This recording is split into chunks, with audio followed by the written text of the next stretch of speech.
Hey guys, Chris here. This week I've got the 2017 Kia Sportage SX Turbo all-wheel drive, and it's freezing out here, so let's hop in and go for a little drive. I'll give you some of my first impressions on the car. I'm actually pretty impressed with this thing. The more I drive it, the more I like it. So this has about 240 horsepower. MSRP, I believe, is 34,000. Turbocharged 2-liter. It's pretty quick, and of course all-wheel drive. It's kind of like a soccer mom's EVO. It has quite a bit of grip and quite a bit of pull from the turbocharged 4-cylinder, and a lot of features to boot. So pretty impressive vehicle for the price, and definitely a lot of fun to drive.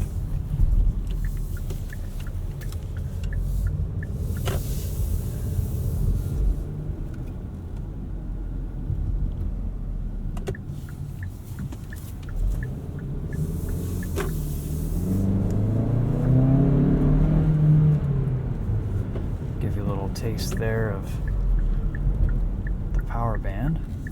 So we're just driving in normal mode right now. There are 3 driving modes. There's Eco, Normal, and Sport. And pretty much all I can tell that any of those driving modes do is they just kind of change the throttle mapping. And in Sport mode, you just get a little bit more of an aggressive acceleration. And honestly, the car becomes a little bit jerky at that point between off and on throttle. So I've just left it on normal or eco, and that seems to be the most comfortable driving setup.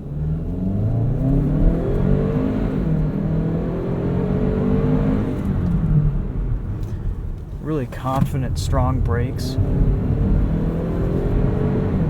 And actually surprisingly good turn-in. Like I said, this car does have quite a bit of mechanical grip, and coupled with a relatively quick steering rack and wide front tires, turn in on this is pretty impressive. On the highway at 70 miles an hour, we're sitting at about 2100 RPM. And one of my few gripes with this car is there is quite a bit of wind noise at speed. You do get a little bit more just road and wind noise than you would with maybe some other cars in this segment.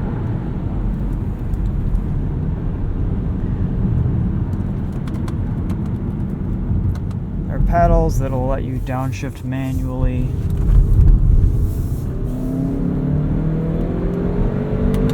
They're pretty responsive, though they could of course use just a little bit more speed, though this is just a regular torque converter automatic. Downshifts tend to be a little bit lurchy. There's just a lot of grip from this car. It kind of rockets out of corners. And handling seems to be pretty neutral. You get a little bit of rotation off throttle, and then there's just a little bit of safe understeer at the limit. But there is quite a bit of grip for a vehicle like this. I think this would be a lot of fun to drive on a back road.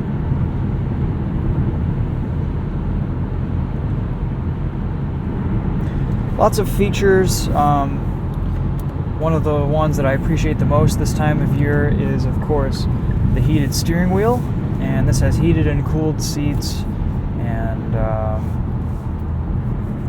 course those 3 driving modes. It looks like it has like a differential locker and hill descent control for any off-roading you might do. This does have pretty decent ground clearance, so you might be able to do a little bit of light off-roading with this. And then of course there's lane keep assist. Not really sure if it'll be able to see anything right now, but it basically just beeps when it tells that you're going out of your lane.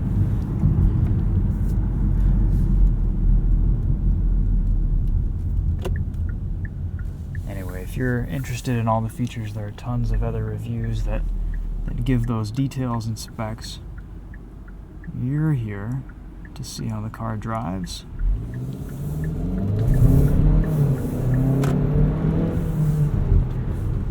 I can report that it drives really, really well. When I first got this car this week, it took a little bit of time. Let's just put it into Eco here. It took a little bit of time for it to learn my driving style, and it was quite jerky. So, but now that I've noticed after driving with it a little bit more, it doesn't seem to be as violently jerky on acceleration. So I think it's kind of learned my driving style, and it's smoothed out quite a bit. Right now we're in eco mode, and you can see that it's pretty quiet, keeps it into low revs, though it doesn't completely mute your acceleration. In normal, it tends to be a little bit revvy, where it's holding revs up around 2,500 to 3,000 RPM, and in eco, the engine just quiets down almost completely. It's kind of a nice cruising, everyday mode.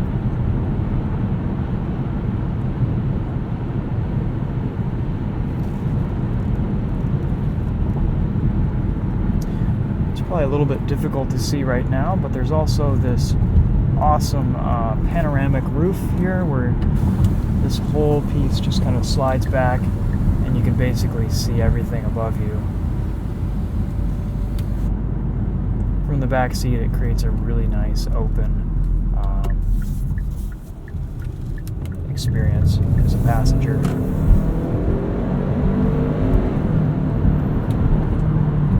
Falls off just a little bit right before redline, but it pulls pretty hard, right up to 6,200, 6,300 RPM. I'm pretty impressed with this car's performance. Kia has done a good job with their SX line, and this is definitely no exception. And the all-wheel drive is definitely a welcome addition. Earlier, I was a little bit hesitant about this engine-transmission combo just because of the way that it had been tuned, but now that I've driven it some more, I've gotten used to its driving characteristics, and I've learned to kind of get around some of its quirks and drive it a little bit more smoothly, and it's a much more enjoyable car to drive.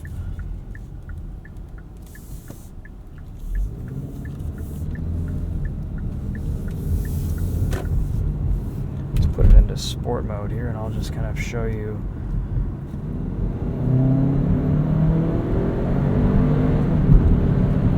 Shifts are a little bit quicker.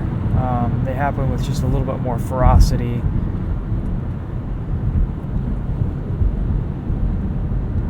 As you would expect from a sport mode. And they give you a little bit of a kick in the back too.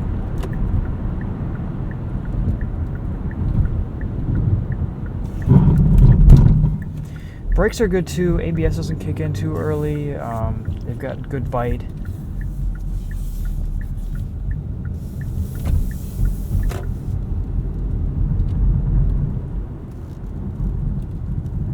Overall, I'm actually quite impressed with this car. When it first came in, I wasn't really sure what to think about the styling, but it definitely has some funky looks. You can make your mind up on your own to see if you like the way it looks or not, but it's definitely different, and the interior design is really nice. The ergonomics are great. This infotainment system is really pretty easy to use, and the audio system is fantastic for this price point. I'm not really an audiophile, but I really like the way it sounds. There's no vibrations or rattles from the speakers. It's a good system. There's also plenty of room in the back seat. These front seats are pretty comfortable. Back seats, you can lean them back, tilt them back just a little bit, and you've got quite a bit of legroom back there. I'll show you around the car on the outside.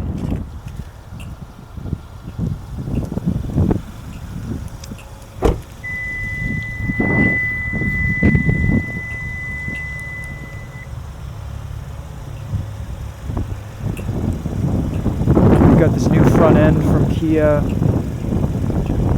Those 4 fog lights are kind of interesting. Reminds me a little bit of the Porsche 918 or 911 Turbo.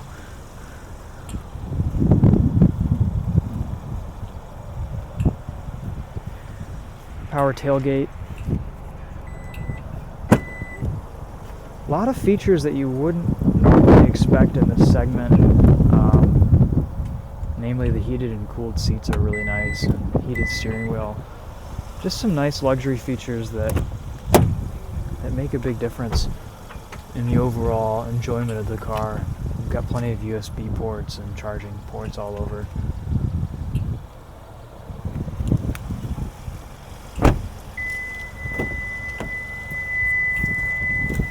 It's beeping at me because I have the key in my pocket. But overall, pretty impressive package from Kia. Well, I guess that's about all I have to say. I think I'll wrap it up there. Thanks for watching, guys. We'll hopefully you enjoyed this video, and we'll see you in the next one. Take care.